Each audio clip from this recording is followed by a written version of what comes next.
The human is still inside the reactor chamber. The words barely rose above the screaming alarms, but every officer on the bridge heard them. Admiral Valera Thorne turned sharply toward the security display as red emergency lights strobed across the command deck of the battleship Valiant Spear. Outside the reinforced viewports, the plasma storm swallowed the stars in violent waves of blue fire, each surge hammering the ship hard enough to rattle the steel beneath their boots. The smell of overheated circuitry drifted through the ventilation system. Somewhere deep below deck, another pressure seal failed with a heavy metallic groan. "Report," Valera demanded, her voice calm despite the chaos around her. A young communications officer swallowed hard, violet fingers trembling over the holographic console. "Primary reactor cooling systems are offline, Admiral. Internal temperatures have exceeded 800 degrees Fahrenheit. Engineering teams have evacuated sections 12 through 16. Another impact shook the ship violently. Sparks burst from the ceiling. One officer nearly lost his footing. Valera remained perfectly still, tall, and composed in her dark naval uniform, silver hair reflecting the crimson emergency lights like molten metal. "And the human?" she asked coldly. The bridge fell strangely quiet for half a second. Chief Engineer Ethan Cross refused evacuation orders. Valera's golden eyes narrowed. "Refused?" "Yes, Admiral." The officer hesitated. He sealed himself inside the lower reactor corridor approximately 4 minutes ago. A low murmur spread across the bridge crew. Fear, confusion, disbelief. Most of them had never understood humans to begin with, especially Deathworld-born humans. Valera understood them even less. Her fingers tightened behind her back as another system warning flashed across the tactical display. Human personnel had only recently been integrated into Alliance fleets, mostly mechanics, cargo handlers, and engineers willing to work dangerous assignments for low pay. The official reports described them as adaptable, resilient, efficient under stress. Valera's private opinion was far less generous. Humans were reckless creatures from violent worlds, driven more by stubborn instinct than civilized logic, useful in controlled situations, dangerous everywhere else, especially Ethan Cross. She remembered the first time she saw him 6 hours earlier, standing silently in Docking Bay 9 with a metal tool case in one hand and grease stains across the sleeves of his gray engineering jacket. He had looked nothing like the polished Alliance officers surrounding him. Taller than most, broad shoulders, white skin marked by faint old scars across his hands and neck, dark brown hair slightly too long for regulations, gray eyes that seemed permanently tired. He barely spoke during orientation, barely looked impressed by the battleship around him. And when Valera questioned his qualifications, he simply slid a data chip across the table and said in a flat voice, "You don't survive Kepri 9 without learning how to fix broken systems." Kepri 9. Even hearing the colony's name had unsettled some officers in the room. A mining death world near the outer systems. Double Earth gravity. Toxic electrical storms. Predator zones large enough to wipe out entire settlements overnight. Survival rates were notoriously low. Valera remembered studying him carefully after reading the file. Most humans exaggerated hardship for pride. Ethan Cross spoke about it like weather. Another violent tremor slammed through the ship, dragging her back to the present. On the central monitor, security footage flickered alive for half a second before stabilizing. The reactor corridor appeared through thick smoke and flashing emergency lights. And there he was. Ethan Cross moved through the burning hallway alone, one gloved hand dragging a heavy coolant cable behind him while steam curled around his silhouette. The temperature warning in the corner of the feed climbed past dangerous levels.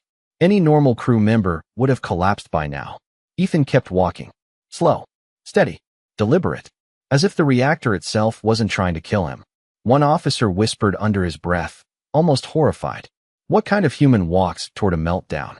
Valera stared silently at the screen as Ethan disappeared deeper into the failing corridor.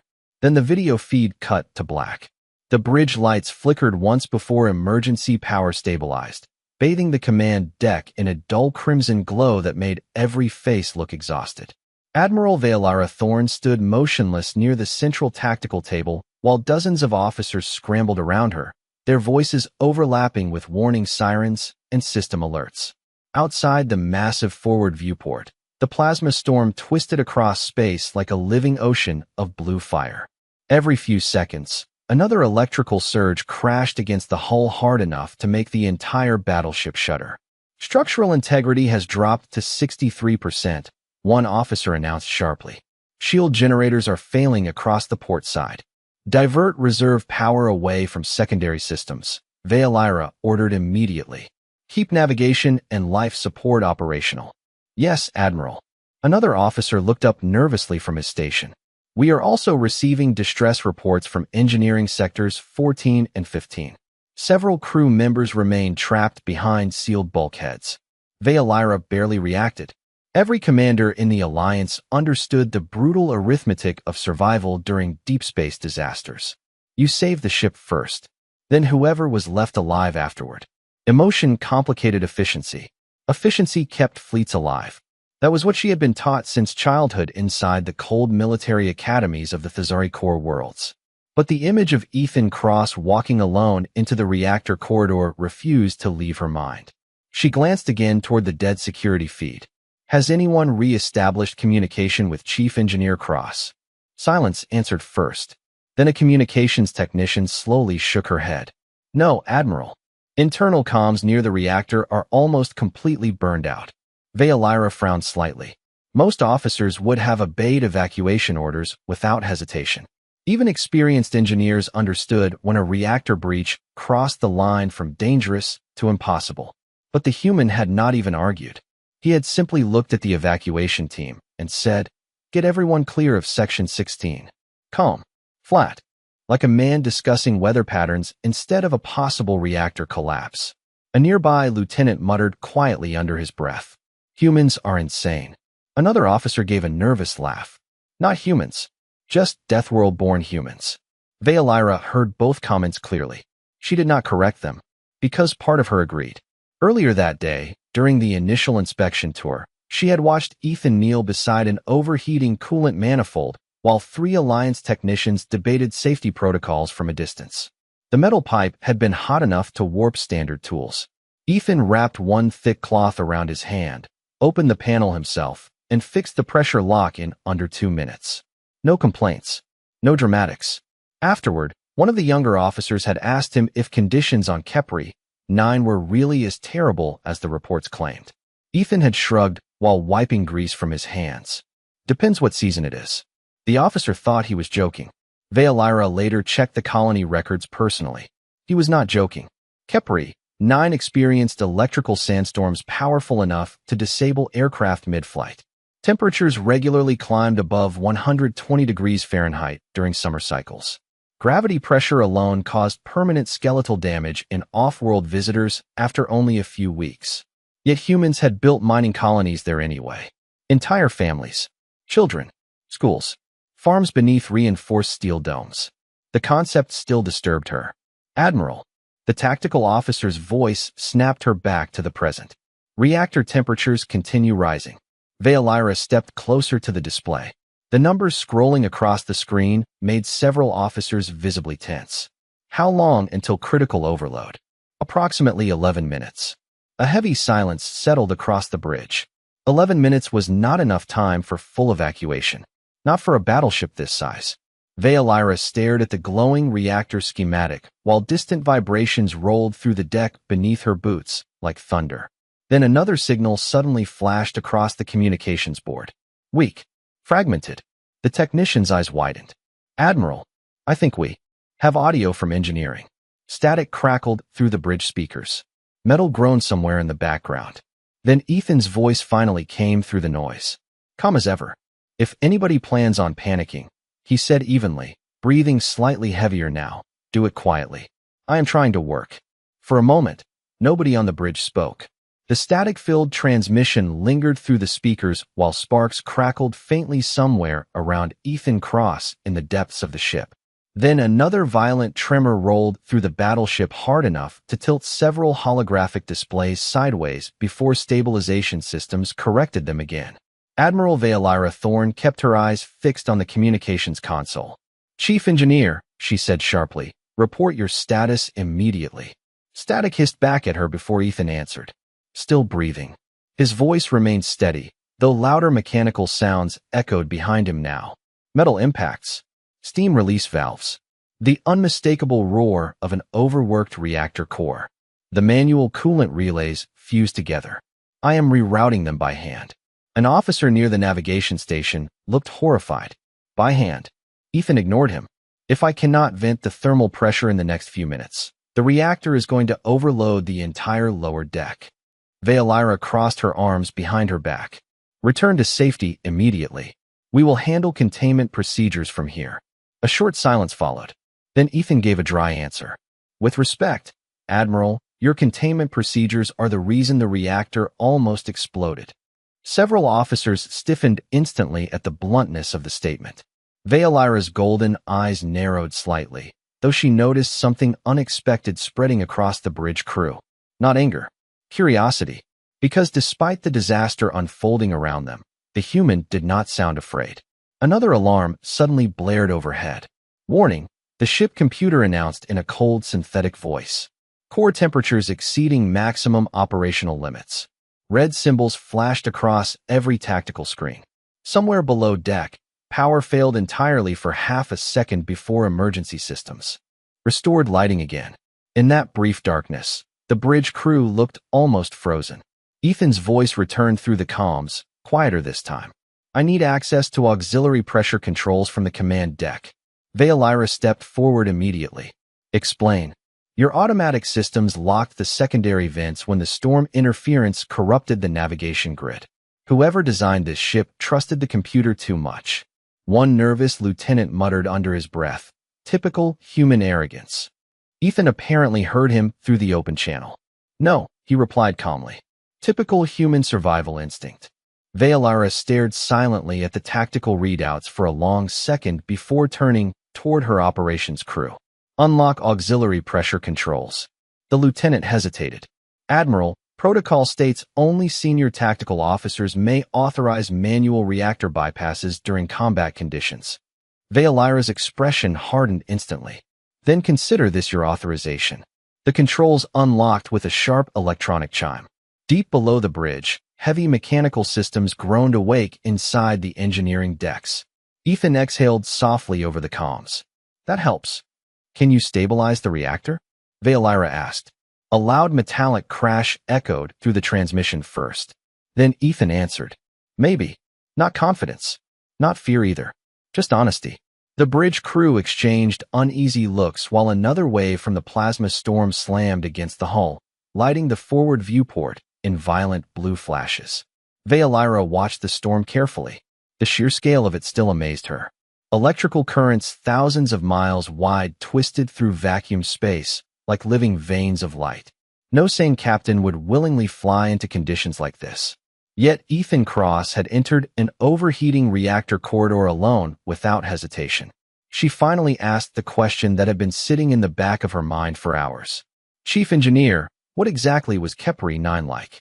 For the first time since communications reopened, Ethan took several seconds to answer. The sounds around him softened slightly as if he had paused his work for a moment. Heavy gravity. Acid storms. Temperatures hot enough to melt cheap equipment before noon. His breathing grew rougher now. Most people off-world called it uninhabitable. And humans lived there willingly? Another small pause. Then came the faintest hint of amusement in his tired voice. Not willingly, Admiral. We were just too stubborn to leave. The bridge fell quiet again. Even the officers who disliked humans seemed unable to look away from the glowing reactor schematic anymore. Because for the first time, they were beginning to understand something deeply unsettling about Deathworld-born humans. The dangerous part was not their strength. It was what they considered normal. The reactor alarms changed pitch 3 minutes later. Lower, sharper, more urgent. Every officer on the bridge recognized the sound immediately. The core was no longer overheating. It was destabilizing. Admiral Veolyra Thorne watched the tactical display pulse red across the command deck, while outside the storm continued hammering the battleship with waves of electric fire. The valiant spear groaned like a wounded animal beneath their feet. Somewhere deep inside the hull, another section lost pressure containment. Damage report, Veolyra ordered. Engineering Section 16 has partially collapsed, an operations officer answered quickly. Internal temperatures have exceeded 1,000 degrees Fahrenheit near the reactor housing. Another officer looked pale as he checked the readings. No Alliance suit can withstand those conditions for more than 90 seconds. Veilira's eyes shifted slowly toward the still-open communications channel. Chief Engineer Cross. Static crackled first. Then Ethan answered, breathing heavier now. Still here. In the background, metal hissed loudly as steam burst through damaged pipes. Veilira could picture the corridor without even seeing it anymore. Heat distortion. Smoke thick enough to blur vision. Emergency lights flickering through the haze while every exposed surface radiated dangerous temperatures. Yet somehow the human kept moving through it. Your biometrics are spiking, the medical officer warned over comms. You need immediate extraction. Ethan gave a tired exhale that almost sounded amused. Medical advice noted. A few officers exchanged confused glances. Veilira noticed it too. The human treated danger the way most people treated inconvenience. Cross, she said firmly, report the reactor status. Metal clanged loudly before he answered. Primary coolant system is gone. I managed to reroute emergency pressure through the secondary grid, but the storm fried half the control relays. He paused briefly, as if forcing another heavy valve into place. The core still needs manual venting. The bridge grew quiet again. Every trained officer aboard understood what manual venting meant. Someone had to physically enter the inner reactor chamber and release the pressure seals from inside. No automation. No remote systems. Just a person standing beside an unstable reactor core while temperatures climbed beyond survivable limits. One lieutenant whispered softly, "Nobody survives that." Ethan heard him. "Probably not," he replied calmly. Veilira stared at the glowing reactor schematic while tension tightened across the entire bridge. She had served in military campaigns for nearly 2 decades. She had seen soldiers panic, freeze, break under pressure. But the human engineer sounded exactly the same now as he had during morning inspection. Calm, focused, steady. It unsettled her more than fear would have. "Why?" she asked suddenly. Several officers looked toward her in surprise. Veilira kept her eyes on the tactical display. "Why would you stay down there knowing the odds?" For several seconds, only static answered. Then Ethan finally spoke again, quieter than before. "Because somebody has to." Another violent tremor rolled through the ship hard enough to send sparks raining from a damaged ceiling panel overhead. The lights dimmed briefly. Ethan continued speaking before anyone else could respond. "Kepri, 9 had storms worse than this. Whole mining sectors used to lose power for days." His breathing sounded strained now beneath the distant roar of the reactor. "You learned pretty fast that survival was not about being fearless." Veilira listened silently.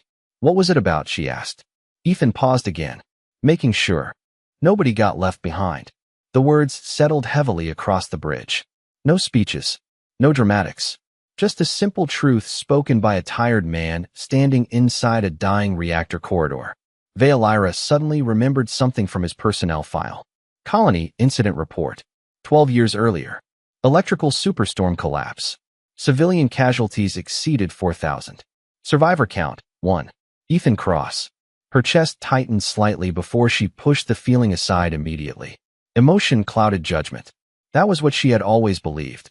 Yet as another alarm echoed through the bridge and the reactor countdown dropped below 6 minutes, Admiral Veilira Thorne found herself staring at the static-filled comm channel with a feeling she could not easily explain. Respect. The reactor countdown reached 4 minutes as the plasma storm finally breached the outer shield grid. The impact slammed through the Valiant spear with terrifying force, throwing several bridge officers against their consoles while emergency lights flickered wildly overhead. Somewhere far below deck, metal screamed as another section of the hull twisted under pressure. Admiral Veilira Thorne caught herself against the tactical table without taking her eyes off the reactor display. The glowing schematic now pulsed a violent crimson. "Shield integrity at 19%, an officer shouted. "Navigation controls are no longer responding consistently." Another wave of static burst across the bridge speakers before Ethan Cross's voice returned through the comms. "Fainter now. Rougher. I found the secondary vent chamber." Steam hissed loudly around him. The temperature alarms attached to his suit telemetry flashed dangerously across the medical display. Core heat exposure had already climbed far beyond safe human endurance levels. Yet his heartbeat remained strangely steady. Chief Engineer, the medical officer warned urgently, "Your internal temperature is rising too fast. You need immediate extraction." Ethan coughed once before answering. "Little busy for that right now." A few nervous officers almost laughed despite themselves. The humans sounded exhausted, overheated, possibly dying, and still somehow sarcastic. Veolyra stared silently at the telemetry feed. The numbers did not make sense. Most Alliance species would have collapsed long ago inside conditions like those. "Cross," she said carefully, "how are you still functioning?" Another metallic crash echoed through the comms. "Kepri, 9 mining suits used to fail all the time during storm season." Ethan answered between strained breaths. "If you stopped every time conditions got ugly, people died." He paused briefly. "You learned to keep moving." Veolyra glanced around the bridge. Nobody spoke anymore. Even the officers who openly distrusted humans earlier now listened to him with quiet disbelief. Because the terrifying part was not that Ethan Cross survived suffering. It was that he spoke about it like routine maintenance. Another warning flashed across the reactor display. Critical pressure thresholds approaching. 3 minutes remaining. Ethan suddenly spoke again, sharper this time. "Admiral, I need manual authorization to open the inner vent seals." The operations officer immediately shook his head. "Impossible. The chamber will flood with thermal discharge." Ethan answered calmly. "That is kind of the point." Veolyra stepped closer to the console. "What happens to you if the seals open?" Silence lingered over the comm channel for a second too long. Then Ethan finally answered with brutal honesty. "Probably nothing good." The bridge fell quiet again except for the distant thunder of the storm hammering the hull. Veolyra studied the reactor map, while thoughts collided painfully inside her mind. Alliance doctrine valued order, calculation, survival through controlled sacrifice. But Ethan Cross was risking himself for people he barely knew aboard a ship that had treated him like disposable labor only hours earlier. She realized suddenly that she did not understand humans at all. "Admiral," the lieutenant beside her said carefully, "if the vent chamber opens while he is still inside." He did not finish the sentence. He did not need to. Veolyra looked back toward the storm raging outside the viewport. Violent blue currents twisted endlessly across the darkness of space like the universe itself was trying to tear the ship apart. Then she made her decision. "Authorize the vent seals." The bridge officers froze. "Admiral, do it now." The command echoed across the deck with cold authority. The operations officer obeyed immediately. Deep inside the engineering levels, enormous mechanical locks began disengaging one by one with heavy metallic booms that vibrated through the entire ship. Ethan released a slow breath over the comms. "That should stabilize the pressure." Veolyra kept her voice steady. "And you?"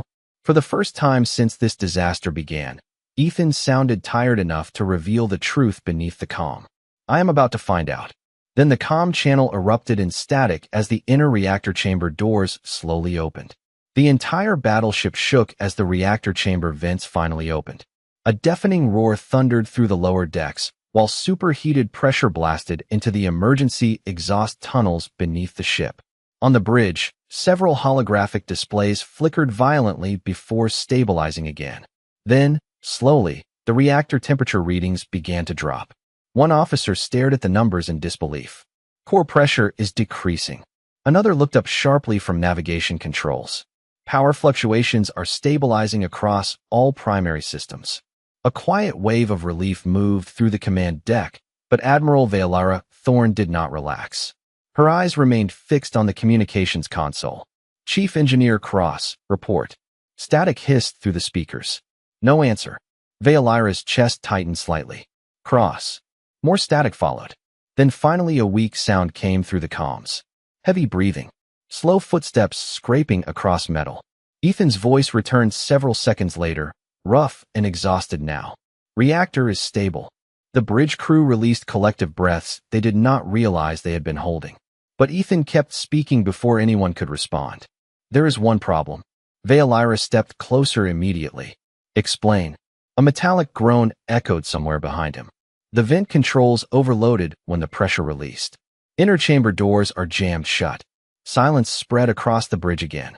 Even without technical expertise, Everyone understood what that meant.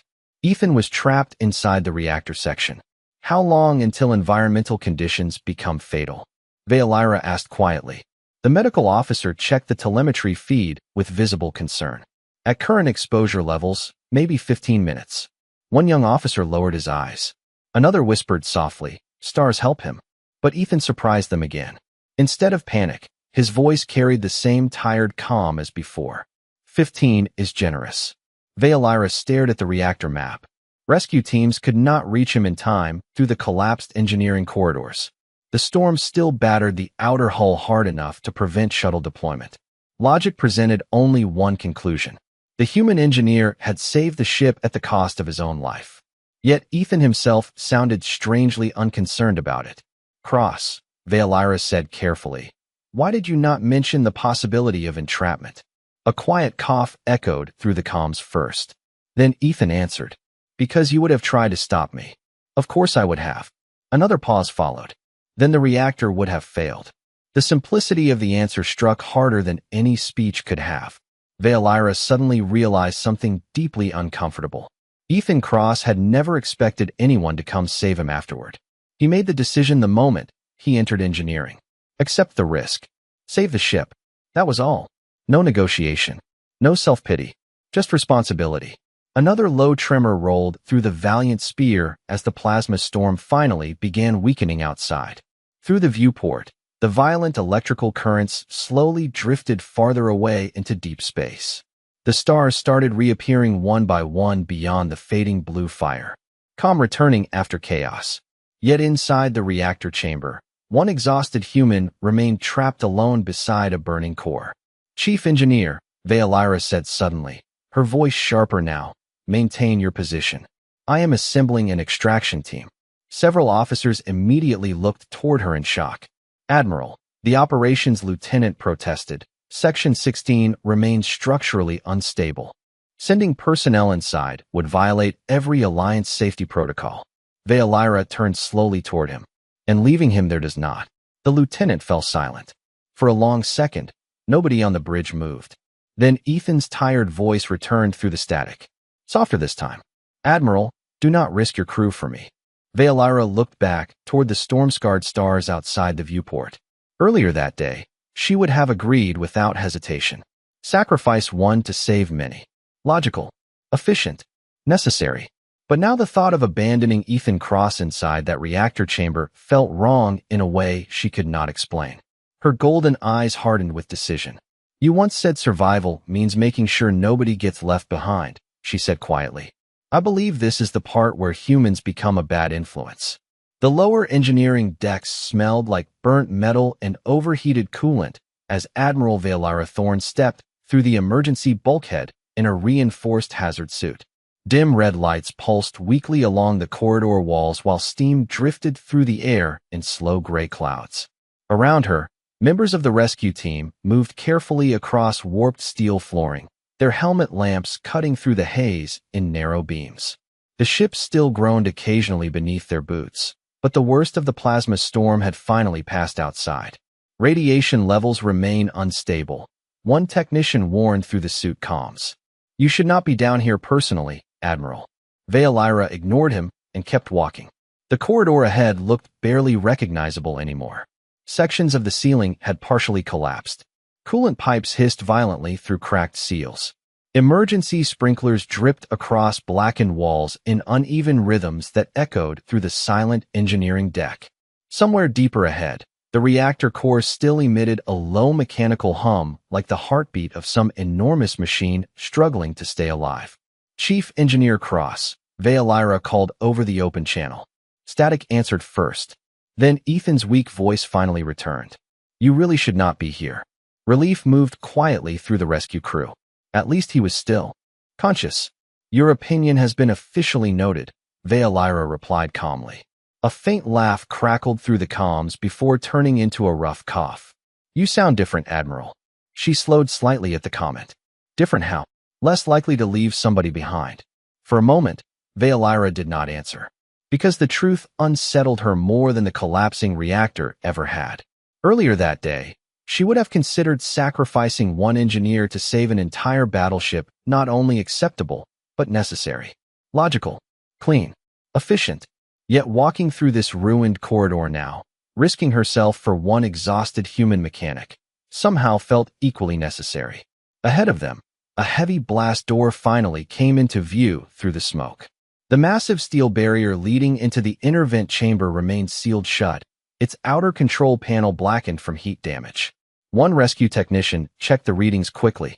Manual override system is completely fused.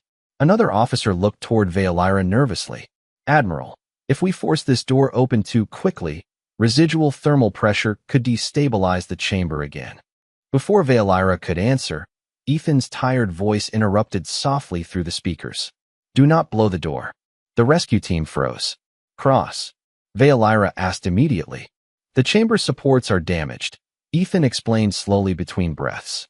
Too much force, and this whole section collapses. Silence settled over the corridor again except for the constant hiss of steam escaping damaged pipes nearby. Veolyra stepped closer to the sealed blast door. Can you reach the inner controls? Several long seconds passed before Ethan answered. Maybe. His breathing sounded weaker now. Slower. But I am not exactly moving fast anymore.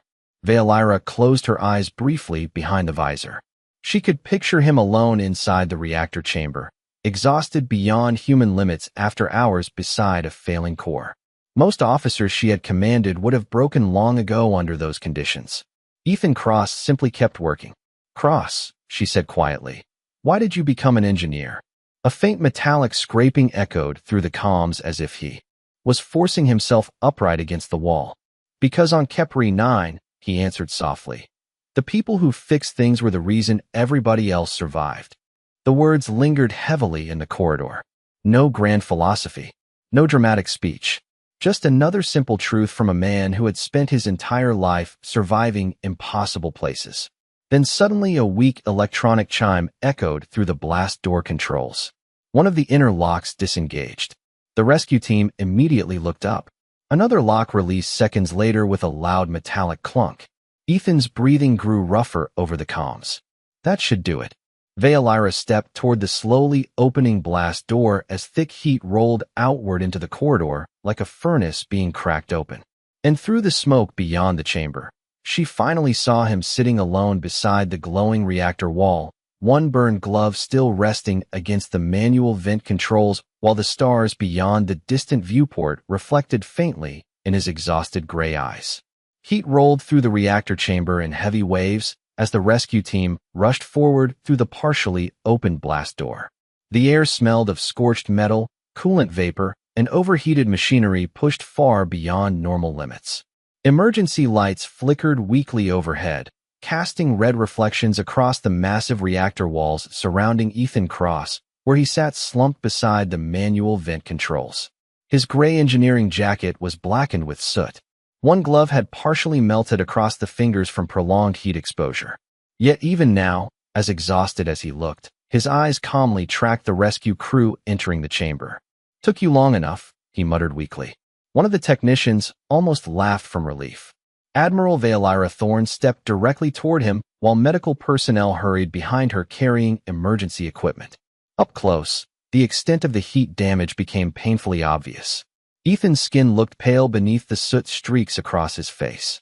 Sweat dripped from his hair in slow, steady lines, while the reactor chamber's remaining heat shimmered through the air around him like invisible fire. Still, he remained conscious, still alert enough to crack jokes. Veolyra stopped beside him and crouched carefully. You are either incredibly brave, she said quietly, or deeply irrational. Ethan gave the faintest tired smile. Those are not mutually exclusive. The answer surprised a short breath of laughter out of her before she could stop herself. The sound felt strange in a room that had nearly become his grave only minutes earlier. A medical officer knelt beside Ethan immediately. We need to move him now. Ethan slowly shook his head. Not yet. Veolyra frowned. Cross. He pointed weakly toward the reactor controls beside him. Pressure stabilization needs another manual calibration cycle, or the secondary vents could overload again. One rescue technician stared at him in disbelief. You can barely stand. Ethan leaned his head back against the reactor wall, breathing carefully. Yeah, he admitted quietly. But the reactor does not care. The simple answer silenced everyone again. Veolyra looked at him for a long moment beneath the flashing emergency lights. Then, without another word, she turned toward the reactor console herself. Tell me what to do. Several officers froze in shock. An Alliance Admiral operating engineering controls personally was nearly unheard of. Ethan looked equally surprised for half a second before exhaustion softened his expression again. Manual pressure regulator, he instructed slowly.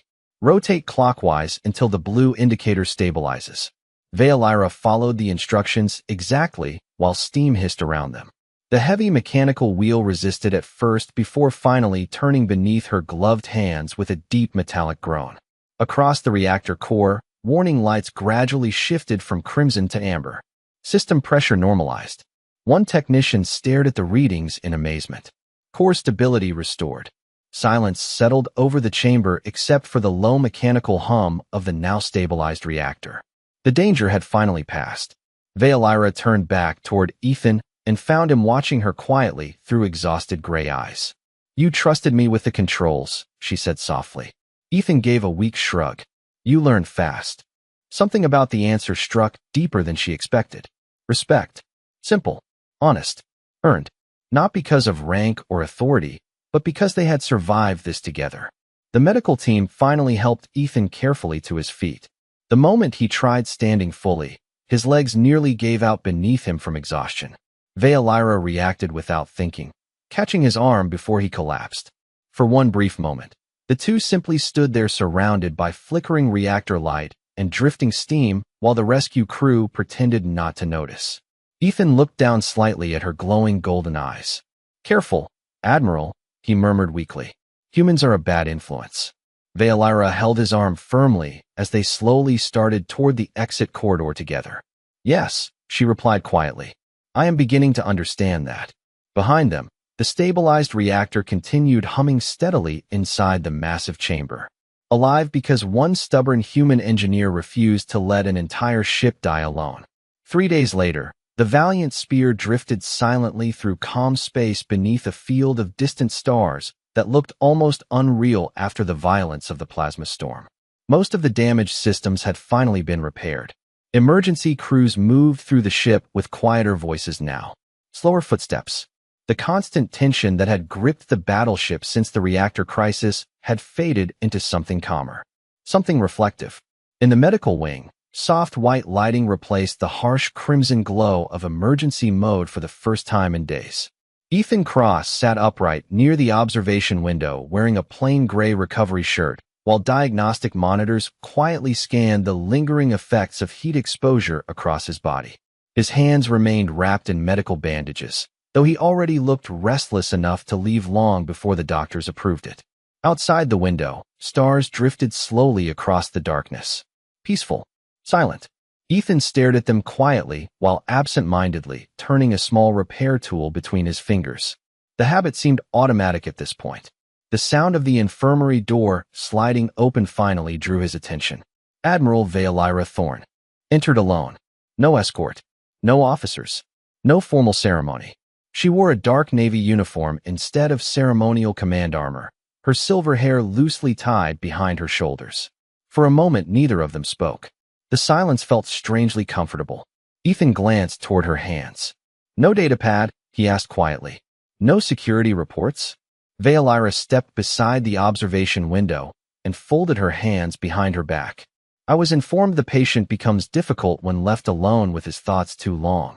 Ethan gave a faint, tired smile. Sounds serious. Another silence settled between them as the stars reflected softly across the glass in front of them. Veolyra finally looked toward him directly. The repair crews finished reviewing the reactor logs this morning. Ethan raised an eyebrow slightly. And, apparently, she said carefully, you saved approximately 4,000 crew members. Ethan looked back toward the stars again. Good. The simplicity of the answer made something tighten quietly in Veolyra's chest. No pride. No demand for recognition. Just relief that people survived. She understood now why humans unsettled the galaxy so deeply. It was not because they were stronger, or faster, or more advanced. It was because they carried compassion into places where logic said compassion should die. Veilira studied the reflection of the human beside her in the observation glass. The scars across his hands. The exhaustion still hidden behind his gray eyes. The quiet stubbornness that somehow kept surviving impossible things. "I misjudged you," she admitted softly. Ethan looked genuinely surprised by the statement. "You barely knew me." "Exactly." The stars drifted slowly outside the window while the ship hummed peacefully around them. Veilira lowered her voice slightly. "On my world, we are taught that survival comes from discipline, order, strength." She paused briefly before continuing. "But humans survive differently." Ethan leaned back carefully against the medical bed. "How is that?" Veilira's golden eyes reflected the distant stars as she answered. "You survive by refusing to abandon each other." For the first time since she entered the room, Ethan looked away quietly instead of answering immediately. The silence lasted several long seconds. Then he finally spoke in a softer voice than she had ever heard from him before. "Kepri, 9 taught us something early." Veilira waited patiently. Ethan stared out at the stars drifting endlessly through the dark. "Deathworlds do not create heroes," he said quietly. "They just create people who understand how important kindness becomes when survival is hard." The words settled heavily in the stillness between them. No alarms. No reactor warnings. No screaming metal. Just 2 figures standing beside a quiet window while starlight reflected softly across the glass. Veilira looked at the human engineer beside her and finally understood something the galaxy had missed for a very long time. Humanity was terrifying not because they came from death worlds. Humanity was terrifying because even after surviving them, they still chose kindness.